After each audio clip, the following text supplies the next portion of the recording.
Good morning. We have been discussing about metal working deformation processing. Last class we primarily looked at the effect of pressure or load that you apply on a material and how does the resultant deformation take place. And you will see that always metal deforms with the application of stress, but there is no change in volume. Now, in most processes you will find dimension in one or two directions, they change at the expense of others. For example, in this particular case, if you apply compressive stress like this, in that case its thickness will decrease and it will increase in this particular direction.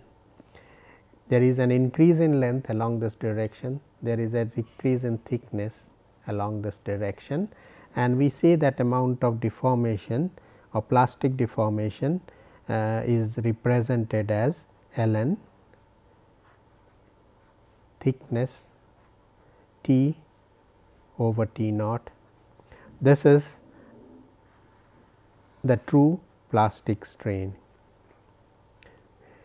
This is the thickness at any point and this is the initial thickness. Now, in this particular case, if other side it is not in a die, then in one side, this side there is a reduction in thickness and on the other two side it expands. But often we do this forging is done in a die where the elongation in one direction is restricted. In that case, it is a situation of plane strain compression, and likewise rolling is also a situation of plane strain condition where you have two rolls rotating at a constant speed and you have the job which goes through this, and the thickness, this is the T 0 and this is the final thickness. And in this case the elongation this side, that means the material, the job elongates at the expense of its thickness, but the volume remains constant. Now, let us now see that this type of processing often can be done either at a room temperature or low temperature or at high temperature. If it is done at high temperature, we usually call it rolling at a hot working, and if it is done at a low temperature, we call it cold working. And we looked at some of the structural structures that devolves as a result of both cold and hot working, and we have seen that this temperature, concept of temperature to decide whether it is hot or cold work is relative. It scales with the melting point, this is T m is the melting point, but it is in degree Kelvin, degree absolute. So, if it is done below half its melting point, then it is cold work. If the working is done above 0.5 T m, then it is hot work. Therefore, lead if you are forming at room temperature, it is hot working, but steel if you are working rolling at room temperature, it is cold working. And obviously, there are few other points that comes up. We know that strength of a material decreases as you increase its temperature. Therefore, hot working, the load that you need to deform the material will be very low, whereas in case of cold working, the amount of that load, since it increases, so amount of deformation that you can give is very low and the load on the rolling mill will be very high. So, this is what is listed here.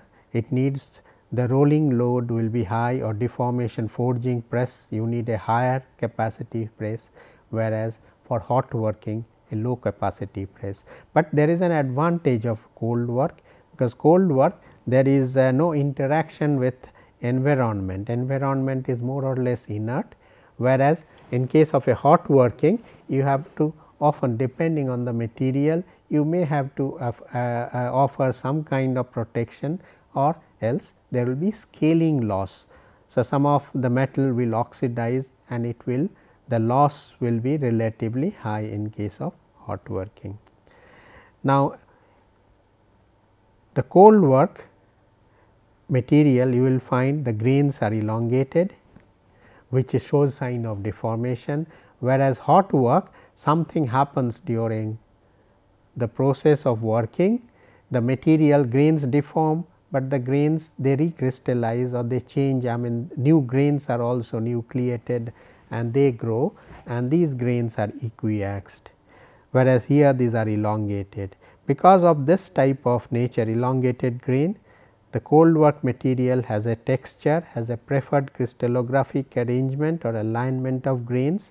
So, this makes the property of a cold work material anisotropic, it depends on the direction, whereas hot work material there is every chance that your property of the material will be isotropic, it will be independent of the direction.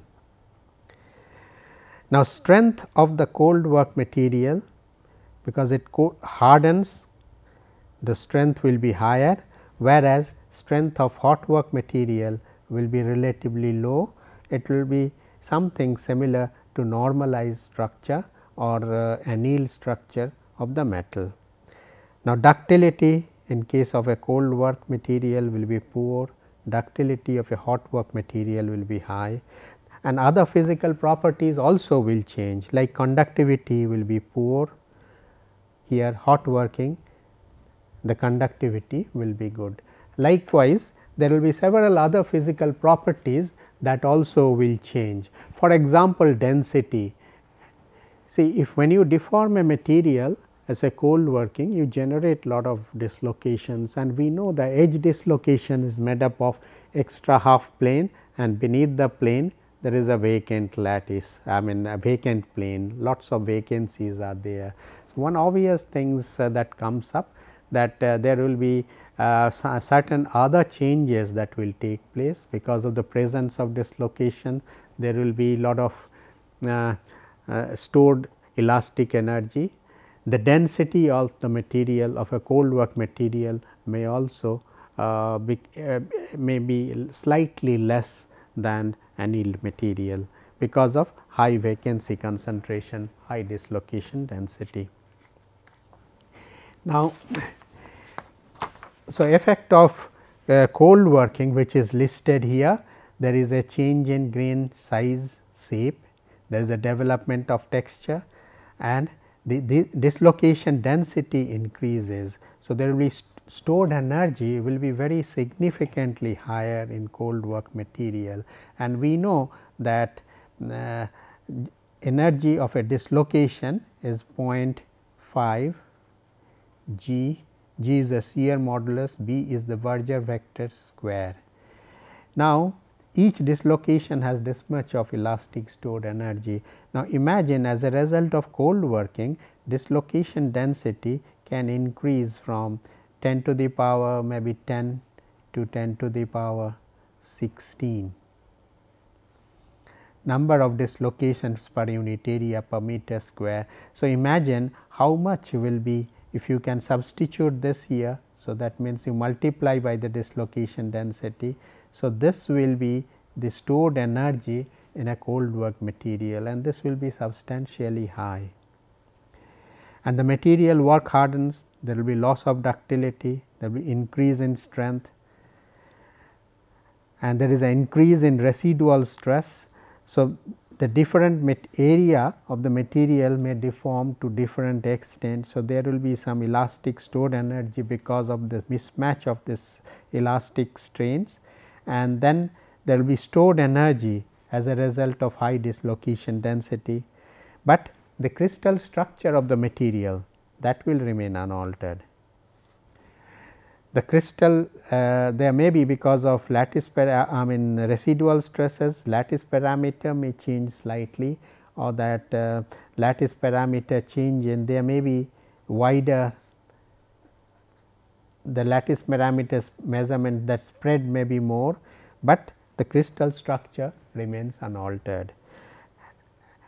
and cold work material is in a relatively unstable state. So, therefore, it may have its reactivity may increase with the environment. So, therefore, its corrosion resistance of cold work material usually decreases, and in some material, because of the presence of residual stress, some material are susceptible to stress corrosion cracking. So, sometime therefore, the cold work material may not be used in the cold work condition in many cases, and they will be given a treatment which is called annealing treatment, or we will know about it little later. As against this hot work, cold working, hot working also there is a change in shape of the product, shape and size of the product with little change in grain shape and morphology. There is absence of texture, but it also depends on the prior cold work. If you have given a material very heavy cold work, and then if you are doing hot working, their steam, it may be difficult to remove some of the texture, but usually by and large effect of hot working is does not, the hot working does not lead to development of preferred orientation, and material property in polycrystalline material is isotropic. There is little change in dislocation density, because the entire operation is done at a high temperature where dislocation mobility is higher. Secondly, dislocations annihilate, and there is a process of dislocation annihilation, we will know about it. So, there is a little change in dislocation density, there is no loss of ductility. In fact, when you are hot working a cast material, it in fact improves, where it removes segregation of cast metal and improves its ductility. There is no significant increase in strength, only apart from certain hot working processes we do, there is some amount of grain refining. So, there may be some amount of increase in strength, but by and large for most cases there is no significant increase in strength, and in the hot work material there is little residual stress or stored energy, and crystal structure it remains unaltered. Now, when you work, obviously the point that comes up, what are the variables that you can control, and these are listed here. So, when you apply a stress, so that means stress is at your disposal, you can control the stress that you apply, you can control the temperature at which you are working, you can control the amount of strain you want to give at every stage of deformation. At every stage, say suppose rolling is done in several stages, and in each pass how much strain you will give you can control. You can control the strain rate, the rate at which the deformation will be given, the rate at which you apply the load, that can be controlled, and obviously time is possibly, you can consider this also as a variable. How much time you spend, so this time is also important. Sometime this hot working done in stages, and therefore, in two stage deformation there may be some amount of time gap between the two. So, there also time will play an important role, and although in an actual deformation process these variables may vary, particularly stress, strain rate may vary with time from point to point, but often we consider the material response. To understand the material response, we often assume that the deformation takes place under either constant stress or constant strain rate, to understand the underlying physical processes that take place during deformation. And let us see when we consider the material behavior under this condition, what do we get. So, when we are trying to deform a material, what we try is a change in shape. Say this is my initial size, we want to roll it down to this. So, that means with every step that strain that evolves in the material and how does this strain or shape change evolve with time. And we can visualize, suppose we are doing this processing by applying stress to the material, and we know that deformation takes place only major deformation takes place through slip, and sometime twin also plays an important role. Let us say these are the slip plane, and when the slip takes place through this process of slip, its shape changes from here to here. And since it is a polycrystal material, you have different grains, each grain will have a slip system, specific slip system, they will be differently oriented with respect to this axis. So, it is indeed a very complicated process, but nevertheless if we measure the stress, we may find that with time the stress the material can withstand varies like this. If I say we are applying the stress like this to a material, and let us see what is the behavior, how does this strain, I mean what is the strain response to this application of stress and how does it evolve with time. This will clearly depend on temperature. If the temperature is low, say let us say it is around room temperature for steel, you will find initially the strain builds up, but after some time it is stagnant, strain does not increase. So, that means cold working always there is a limit how much strain that you can give, there is a. So, cold working you can give only limited strain. So, material hardens and therefore, you cannot strain it further. To give a further deformation, you have to give intermediate, restore its initial structure, bring down its strength. So, give it an annealing treatment, then only you will be able to deform. But if you are deforming at a higher temperature, say it is something like hot working, but the temperature is still at the lower end, near the lower end of the hot working temperature. Here you will find there is a time dependent deformation, that is strain, it goes like this, and here what happens is initially there is some amount of strain hardening, but since the temperature is high, as the dislocation density, because of dislocation density deformation dislocation density goes up, but the temperature is high, dislocations have another mobility, that is it can climb, cage dislocation can climb and annihilate also. So, dislocations, that structure also recovers, which brings down the dislocation, and on the whole during the process of deformation there is a steady state. So, increase in dislocation density because of working is balanced by loss of dislocation due to a process called recovery or thermally activated movement of dislocation, and then you have a steady state, and this type of behavior allows you to give large deformation to the material. Now, alternatively, if you are increasing the temperature even higher, you go close to 0.9 Tm, then what happens? There will be the grains which gain deform, but simultaneously some of this, because the deformation is so large, simultaneously some of new grains start nucleating, and these are strain free grain, and this is called the process of recrystallization. So, during working the cold work grain, as that is highly strained grain, they are replaced by strain free grain, these are strain free grain, and when such grains nucleate, its strength comes down also, and in fact, on the whole you may find that means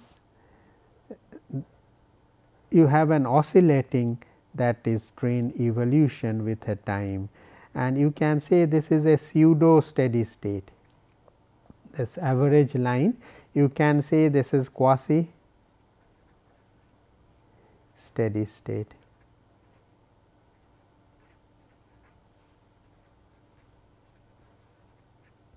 situation. So, as against this that load control process, you can also visualize a strain control process, and where I think same thing, here on this axis we write strain rate, and most of the cases what we control in the rolling or say wire drawing, we control the strain rate. That means, it is material is pulled at a constant strain rate. So, this is how you are applying the strain rate to the material. Then what happens to the stress? In the case of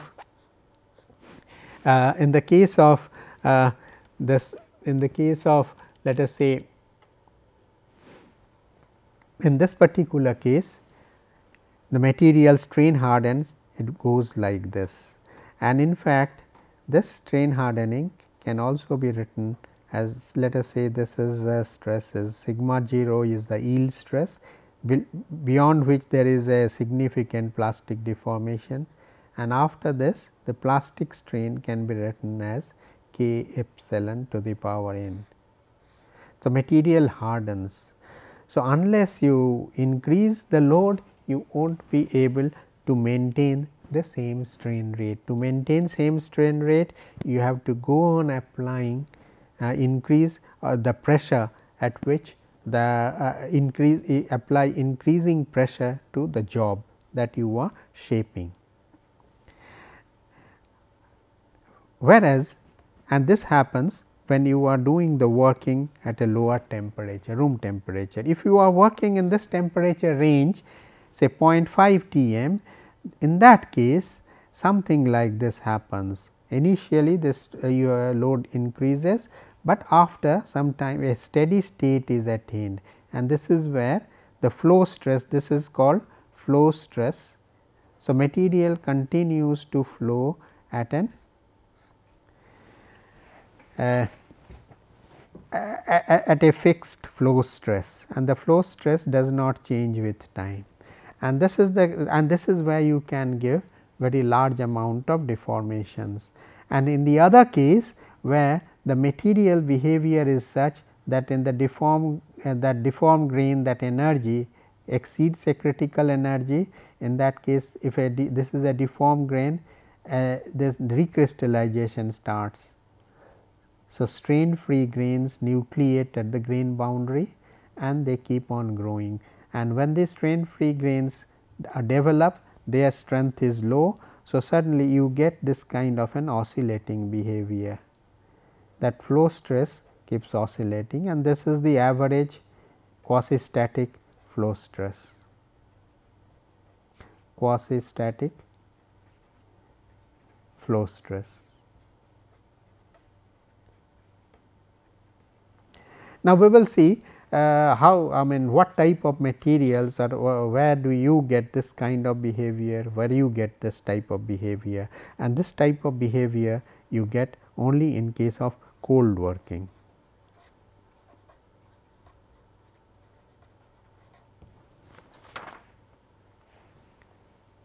Now, hot working is a thermally activated process, and here what happens is, when you deform, there is slip taking place, and for the slip to take place, the dislocation movement is necessary. Dislocations are generated, but when this process takes place at high temperature, as dislocations are generated, there is also another process, parallel process of dislocation annihilation, because dislocation gets some added movement here, dislocation can climb, and then by that they can rearrange themselves and try to occupy the minimum state of energy.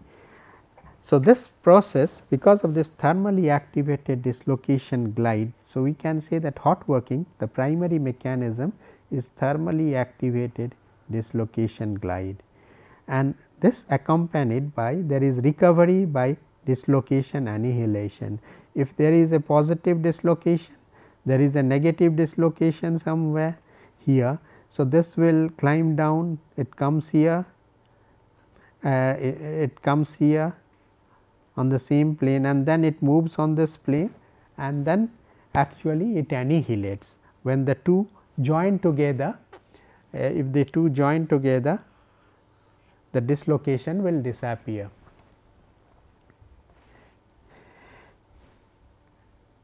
And rearrangement of dislocation leads to the formation of subgrain, and we had seen it earlier. We will again see some examples. Now, this process of this dislocation glide is also affected by the stacking fault energy. We know that if material where the stacking fault energy is high stacking fault energy material, they can cross slip. If gamma stacking fault energy is high, stacking fault energy, if this is high, in that case cross slip takes place, and this leads to the formation of a nice well knit dislocation network. So, aluminum, ferritic steel, they are that type of material where stacking fault energy is high. So, here dislocation cross slip, and this type of strain softening is easier, recovery is easier, and a steady state here may be attained. So, here you will have this kind of flow stress behavior. Flow stress behavior will be something like this, whereas as against this austenitic steel and nickel. So, these are examples of materials of low stacking fault energy, and materials in low stacking fault energy you will often find twins in the structure. So, they are called in cold work and annealed structure you get twin. They are also signs, they also of low stacking fault energy. So, here the dislocations which split into partials, they cannot cross slip. The slip planes are very specific. So, it will be unable to cross slip, and such type of dislocation network or formation or boundary formation or dislocation grain boundary formation and recovery process will be more difficult. So, here with therefore, stored energy will increase in this particular case, and when the stored energy reaches a critical value, when it reaches, then recrystallization sets in. Recrystallization sets in, new strain free grains are formed, and these new grains too undergo deformation, and this process continues, and this gives oscillating flow stress, and this is called dynamic recrystallization. That means, recrystallization is taking place when the deformation is being given to the material. Now, what is a recovery process? We just said that a dislocation is a process of rearrangement of dislocation.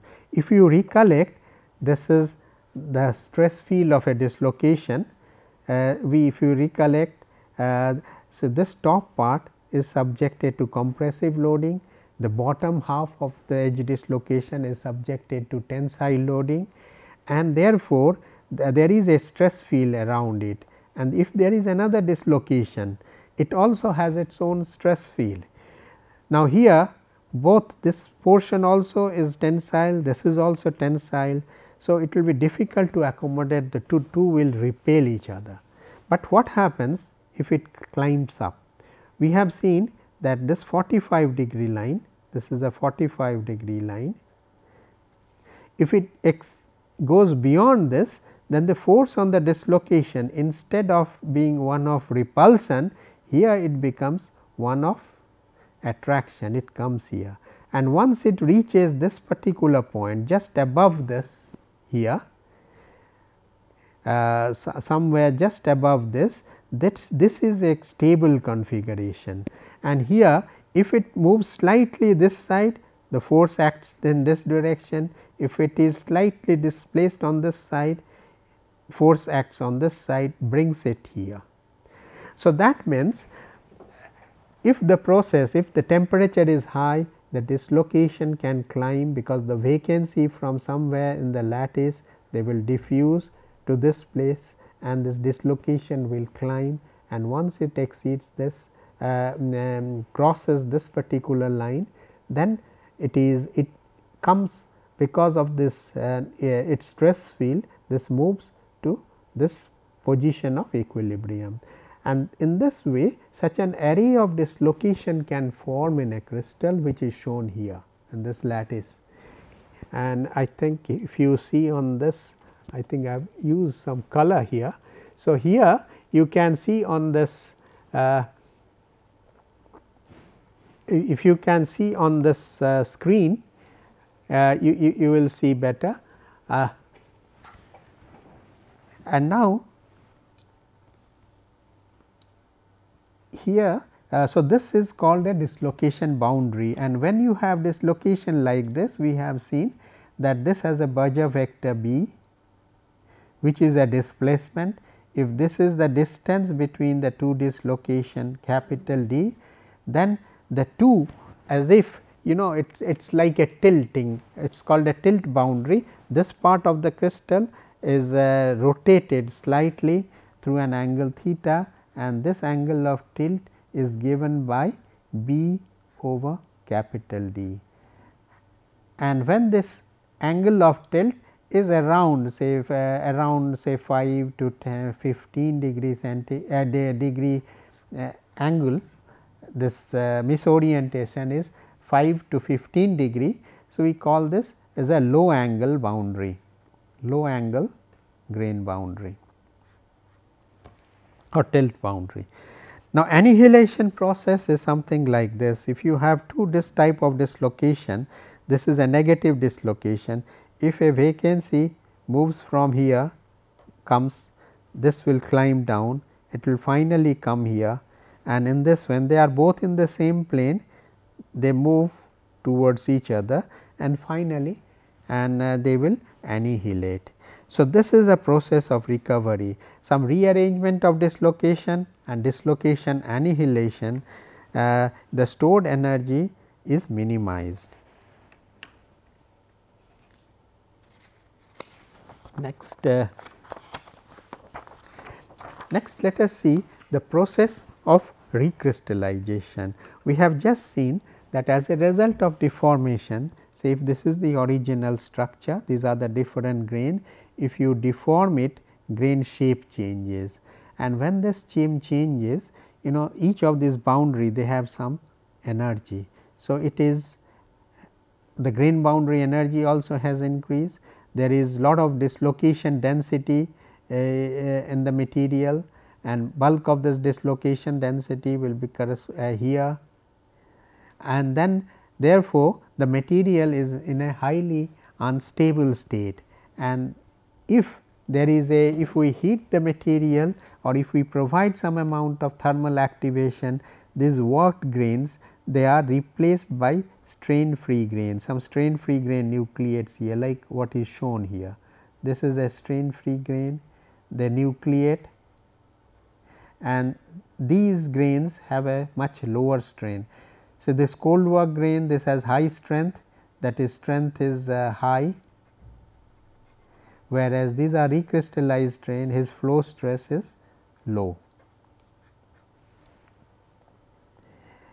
Now, during the process of working, the plastic work that you do, the 90% of the work is dissipated as heat. There may be some amount of adiabatic heating, the job may get heated up, but only 10% of this energy is stored in the form of either increased dislocation density or increased grain boundary energy. So, there is so that elastic energy, it is stored some form of stored energy in the material, and this cold work structure is thermodynamically unstable. And in fact, what you can see here, it is possible that when this strain free this cold work grain is replaced by the strain free grains. So, these are the strain free grain. So, new surface is being created, this has also some energy, and we have seen that if this energy is say suppose we assume these are spherical, its energy will be 4 pi r square, and its surface energy if we say is a gamma. So, this is positive, this much of energy has to be supplied, and this is provided by the elastic stored energy, that is delta G V. This is the elastic stored energy per unit volume, and if you multiply this by the volume, you get the total energy. Now, you can also you can differentiate it. So, this is a function of R. If you differentiate this delta G with R, equate it to 0, you can find out a critical size of the nucleus, and also you can find out what is the maximum, that is that activation hill which it has to exceed, so that the process continues, and this is shown in this figure over here. So, the critical nucleus size and the activation energy, this is the total energy, and you differentiate it, equate it to 0. Here I think sigma represents the surface energy, and this is the critical nucleus size. So, in fact, this is negative. So, therefore, this will be positive, the critical nucleus size is positive, and this is the activation hill, which is shown in this diagram. This is the delta G plotted against R. This is the activation hill, and this is the critical nucleus size. Now, as cold work increases, what happens? As cold work increases, that activation hill, what will happen to the activation hill? Obviously, if you increase the cold work, you can imagine like this. You have a cold work material, you have somewhere here anneal material, it is a more stable material, that state is here. Now, from here, although there is a driving force, it does not, process does not continue all by itself, it has to go through, you have to provide a thermal activation, and this is the thermal activation. This is that delta G star. So, this is the delta G star. Now, if you have the more cold work, what happens? You can see from this diagram, this is a previous expression, this activation hill decreases. So, that means, if you have more cold work, then the activation hill decreases, also the critical nucleus size also decreases. So, that means, if you have increased cold work, so this will be like this. You increase the cold work further, so that means this is the critical nucleus size. So, you increase the cold work, the activation hill comes down, the critical nucleus size comes down.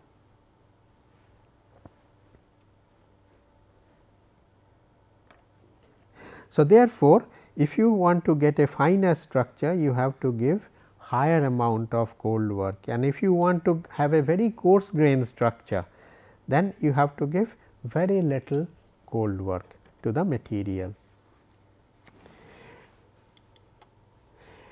Now, this process of this is the energetics of you can say this is the we have just considered the energetics of recrystallization process, that is the thermodynamics of the recrystallization process. If you look at this slide here, apart from this, we have just considered what is called the thermodynamic instability, and once the stable nucleus develop, they will grow also, and this process of growth also is also important, and this nucleation rate we know that the rate of nucleation will depend on that activation hill. If this activation hill is low, nucleation rate will be very high, that means faster nucleation, higher cold work, higher is the nucleation rate, and in fact and this is the activation energy. So, basically when you look at this delta G, any thermal any free energy, it has two components, one is that enthalpy part and this is the entropy part, and when you split the two, you know that there is a pre exponent term, this is delta G by R T, this becomes delta H by R T minus delta S by R. So, this does not depend on temperature, only this part is the temperature dependent, and this is called the activation energy of recrystallization. So, this is what is shown over here.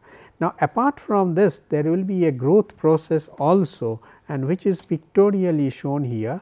When this number of nuclei they form, they will grow also, and when they grow, there will be a factor called impingement factor, which is shown here. If this grows, if this grow, finally a stage will come when they will touch each other, and when they touch, the growth will decrease. When these recrystallized grain they touch each other, because of that impingement factor, the rate of growth will slow down. So, therefore, the process of recrystallization, if you can say that F is the fraction recrystallized. So, here it is 0 and here it is 1. Then we say that fraction recrystallize, it follows something, a plot something like this. This is 1 minus exponential minus some constant time to the power n, and nature of this is like this S plot. So, somewhere in between you have the maximum rate of transformation, where both nucleation and growth they are both favorable, they add up and you have maximum, and later on the growth actually again becomes slower, and nucleation also will become more difficult, because most of the sites have been where the nucleation could take place, the grains have nucleated. So, therefore, again the rate decreases, and this is most of these types of solid state transformation, they follow this kind of kinetics, and we will be referring to this type of equation again and again. Now, what happens to some of the properties which is shown over here? Now, with annealing, see, this is plot, this represent the strength. So, strength initially with annealing temperature, it does not decrease much, initially there is marginal decrease, and this is the stage where it is a maximum decrease, and then later on also this tapers off, rate of decrease goes down. Whereas, internal strain or internal stored energy, this decreases significantly in this part, in this region, this temperature zone. Whereas, the grain size you will find over here, you have very fine grain, but if you still raise this annealing temperature, you will find when you raise beyond a temperature, these grains keep growing and they can even become very large. So, what it means that annealing, you can divide the process of annealing into 3 distinct stages, and which are shown here in this diagram. Here this is called, this stage is called the recovery zone, or recovery stage. This is the recrystallization stage,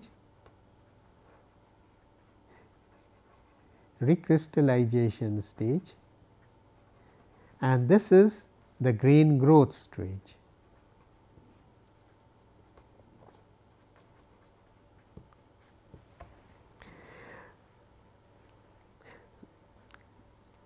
And accordingly, this all several other physical properties also will change. Say suppose ductility here will be low, the ductility here there may be marginal change, but here the ductility will increase, and again the ductility may decrease. If the grains becomes coarser, then the material becomes less ductile, something like this.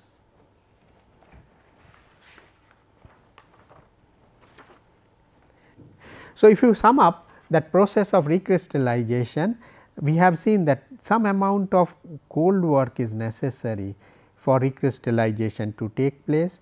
the lower the degree of cold work, higher is the recrystallization temperature. That means, lower cold work you have to give more amount of thermal activation, because delta less cold work means this is low, delta G V is low, there is activation hill is high. Then annealing time also decreases recrystallization temperature. If you increase it, if you hold time increase, then also recrystallization temperature decreases, but temperature effect is much more. Temperature effect is exponential, whereas time effect you can see that time effect is much less than the temperature effect. Temperature is exponential, whereas time effect you have seen that is T to the power n is a fraction, it is a very small compared to the temperature effect. Alloy addition, if you add alloy addition, then the material becomes stronger, its recrystallization temperature goes up.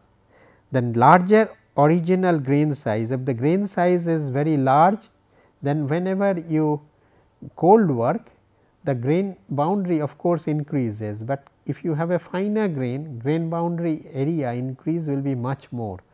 So, here, so therefore, if the original grain size is higher, then the recrystallization temperature is also high, and larger original grain size, then the higher cold work is required to get recrystallization at the same temperature, recrystallization temperature.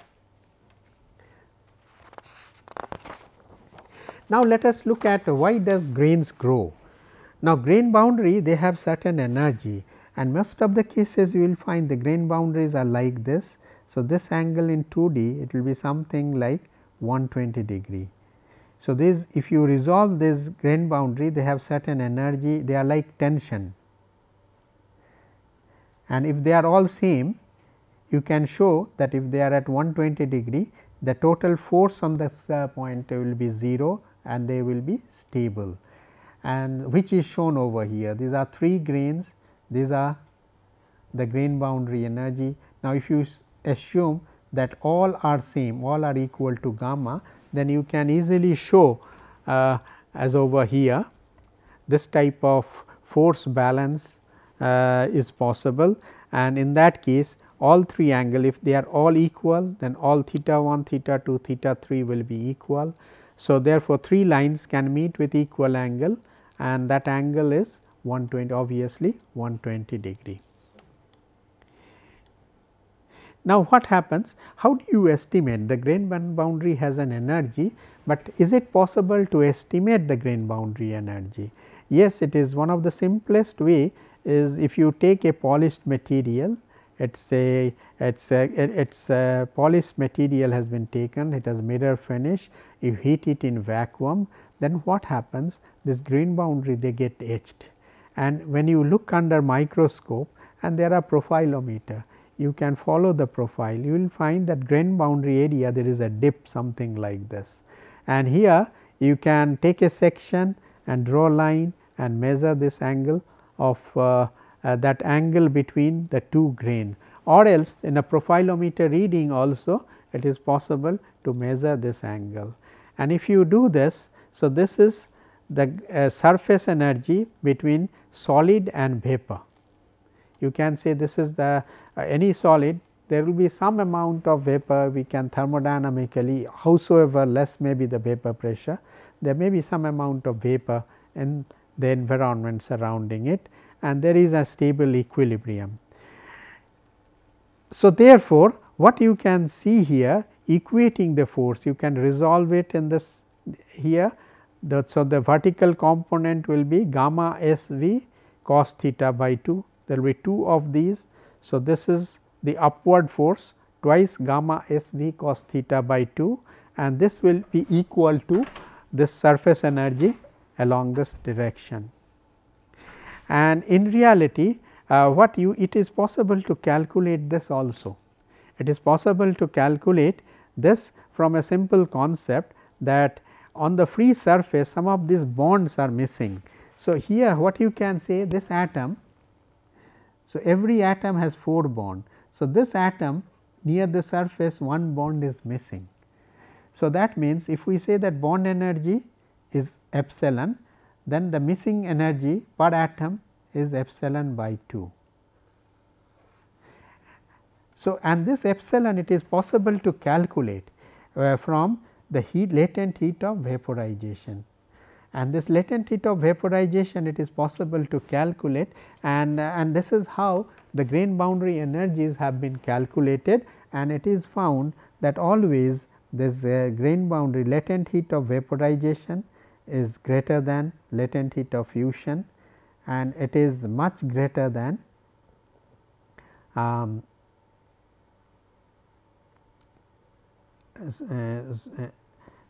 sorry, this is solid to vapor, this is much greater than latent heat of fusion, and this is from liquid to vapor, latent heat of vaporization, liquid to vapor, this is latent heat of sublimation from solid to vapor, and always this is the highest. Next is latent heat of vaporization. Difference between these two is not much, but they are both of these are significantly larger than latent heat of fusion. So, even though, so that means what it indicates that this grain boundary energy will definitely be much smaller than this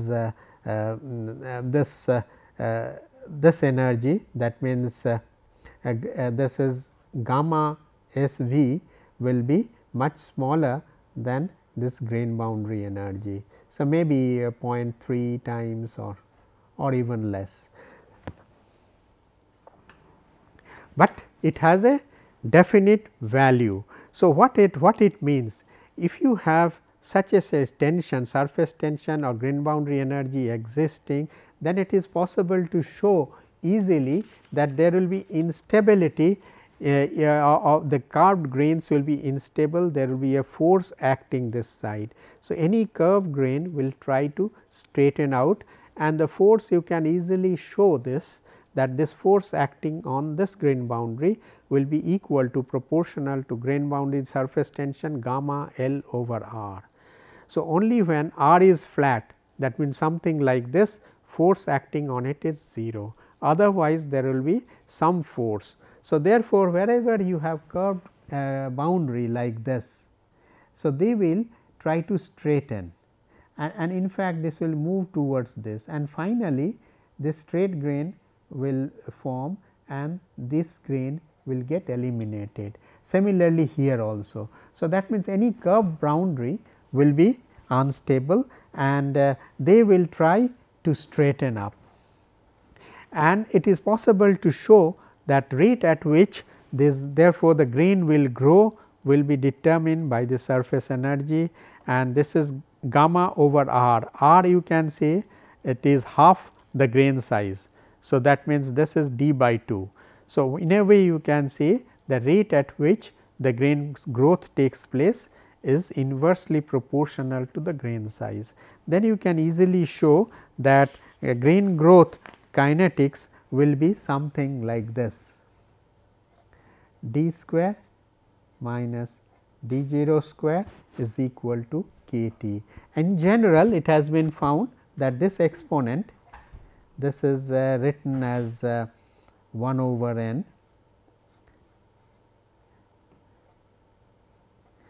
So, instead to get 2, n has to be 0.5, but for most material this may be around 0.2 to 0.3, it is not exactly 0.5.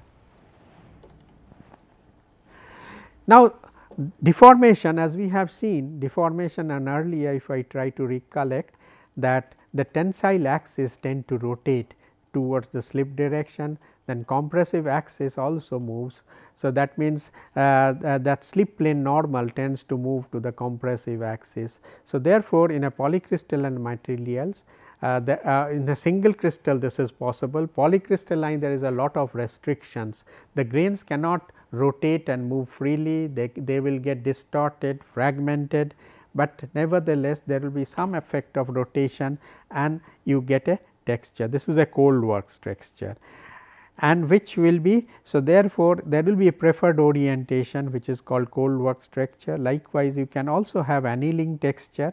If cold work amount is extremely high, is a greater than a critical value, then even if you anneal, there will be some amount of texture, and this texture also depends on type of second phase particle that are present in the material.